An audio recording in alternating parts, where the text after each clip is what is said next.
Halo guys, balik lagi sama gua Lucky ID. Seperti biasa sebelum mulai videonya, buat kalian yang sudah dukung channel ini selama ini, terima kasih banyak.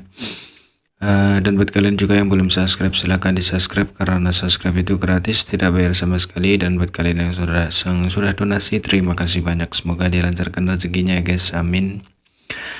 Dan jangan lupa juga nyalakan lonceng notifikasi agar tidak ketinggalan update video dari channel ini ya guys. Terima kasih dan selamat menonton. Oke, kita bacain novel Martel Pack chapter 3304.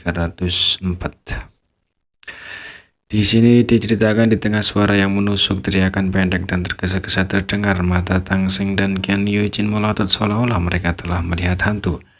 Menata medan perang tidak jauh, dengan kaget Lan He juga membeku sesaat sebelum dengan cepat membuka matanya.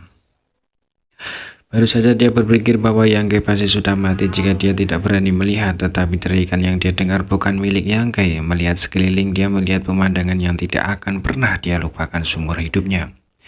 Yang Kai tidak lagi di posisi aslinya, sebaliknya dia muncul di atas kepala pembudidaya yang menggunakan tombak. Ekspresinya dingin, niat membunuhnya melonjak saat dia menampar dahi pembudidaya yang menggunakan tombak. Kaisar Qinnya melonjak saat pakaian dan rambut hitamnya berkibar tertiup angin. Lan He dapat dengan jelas melihat sebagian besar kepala pembudidaya yang menggunakan tombak runtuh. Matanya keluar saat materi otak putih berjajaran ke segala arah. Vitalitasnya dengan cepat menghilang saat tubuhnya bergoyang dan jatuh.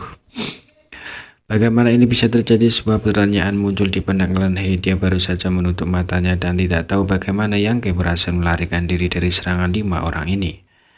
Dia juga tidak tahu bagaimana dia mengambil nyawa musuh dalam sekejap mata, tetapi dia tahu bahwa ini bukanlah sesuatu yang bisa dilakukan oleh orang biasa.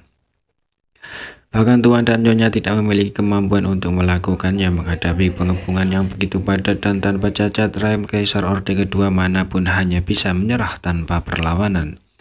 Namun Yang Kai melakukan serangan balik, dan tidak hanya dia tidak menderita luka apapun, dia bahkan berhasil membunuh salah satu dari mereka. Melihat ekspresinya, tidak ada jejak kepanikan atau kecemasan, sebaliknya seolah-olah dia sedang menyembelih ayam dan anjing. Itu adalah Master Lem Kaisar Orde pertama. Apakah dia dibunuh begitu saja? Lan He tidak bisa menahan perasaan surrealisme. Dia juga seorang Master Lem Kaisar Orde pertama, jadi dia secara alami tahu dasar seperti apa yang seharusnya dimiliki oleh Master Lem Kaisar Orde pertama. Tetapi Master yang begitu kuat, yang dipuja oleh miliaran pembudidaya di dunia, telah benar-benar mati di tangan Yang Kai.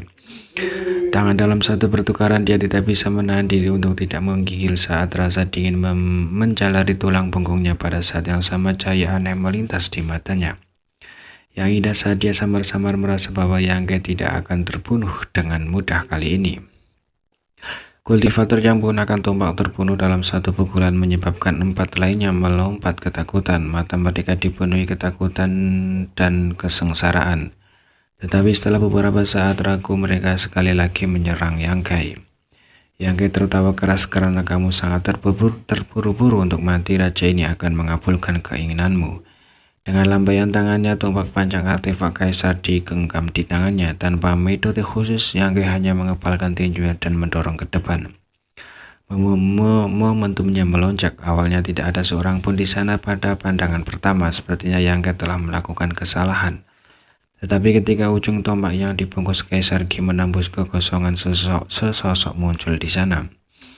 Orang ini adalah penatua dari sekte dunia bawah. Awalnya dia ingin meluncurkan serangan dari samping, tetapi saat dia tiba di posisinya, dia merasakan gelombang aura maut menyerbu ke arahnya. Dalam kejutannya, dia mengguncang spanduk merah di tangannya dan itu meledak menjadi kabut berdarah. Ini adalah artefak asalnya, spanduk laut darah. Di bawah penutup kabut berdarah ini dia mundur, namun dia hanya mundur